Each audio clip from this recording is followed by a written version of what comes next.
നല്ല മൂവിയാണ്. ഒരു ലെസ്ബിയൻ സബ്ജക്റ്റാണ്, ബട്ട് അതിൻ്റെ സോൾഫുള്ളായിട്ടുള്ളൊരു ലവ്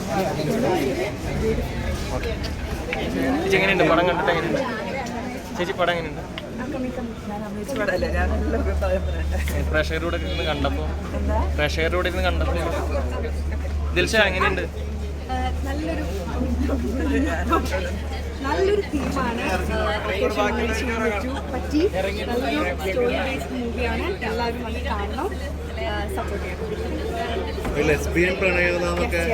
ഇതാണ് എൻ്റെ പാർട്ട്ണർ. വളരെ ബോൾഡ് ആയിട്ടുള്ള കഥാപാത്രം നല്ല രീതിയിൽ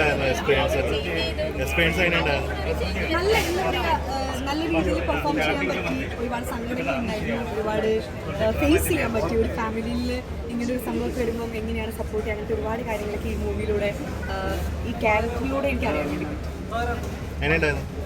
നല്ലൊരു എക്സ്പീരിയൻസ് ആയിരുന്നു. ഒരുപാട് ഇമോഷണൽ ഡെപ്ത് ഉള്ള ക്യാരക്ടേഴ്സാണ്.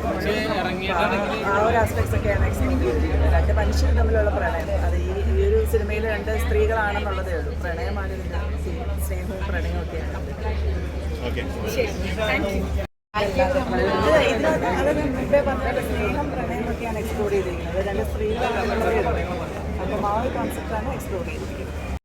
എങ്ങനെ സമൂഹം നേരിടുന്നു എന്നുള്ളത് കാണിക്കുന്ന ഒരു ചിത്രമാണ്.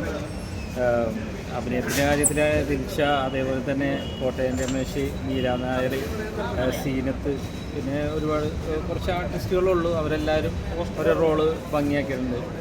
എന്തായാലും സമൂഹത്തിൽ ഇങ്ങനെയുള്ള വ്യക്തികൾ നമ്മളെപ്പോലെ തന്നെ അവരും ഇതേപോലെ തന്നെ ജീവിക്കുന്ന വ്യക്തികളുടെ ആത്മസംഘർഷങ്ങളുടെ ഒരു കഥയാണ് പറയുന്നത്. എല്ലാവർക്കും കണ്ട് മനസ്സിലാക്കാൻ പറ്റുന്ന ഒരു നല്ലൊരു സിനിമയായിരുന്നു. ഞങ്ങളല്ലേ ഡയറക്റ്റ് ചെയ്തത്. ഓക്കെ, ഞാൻ എൻ്റെ അഭിപ്രായം പറഞ്ഞിട്ടുണ്ട്. ചേട്ടാ സിനിമയെ പറ്റി രണ്ടു പേർക്ക് നന്നായിരിക്കുന്നു. വളരെ വ്യത്യസ്തമായ പ്രമേയം, വളരെ പറയാൻ പലപ്പോഴും ബുദ്ധിമുട്ട് തോന്നുന്ന പ്രമേയം. ആദ്യ ചിത്രത്തിൽ തന്നെ സായികൃഷ്ണൻ പറഞ്ഞു എന്നുള്ളത് വലിയൊരു ധൈര്യമാണ്. ഇങ്ങനെയുള്ള വ്യത്യസ്തമായ പ്രമേയങ്ങൾ വളരെ മനോഹരമായിട്ട് ചെയ്തു. ഒരിക്കലും സായികൃഷ്ണൻ്റെ ആദ്യ ചിത്രമെന്ന് പറയില്ല. എൻ്റെ ശിഷ്യ എന്നുള്ള കാര്യത്തിൽ ഞാൻ അഭിമാനിക്കുന്നു.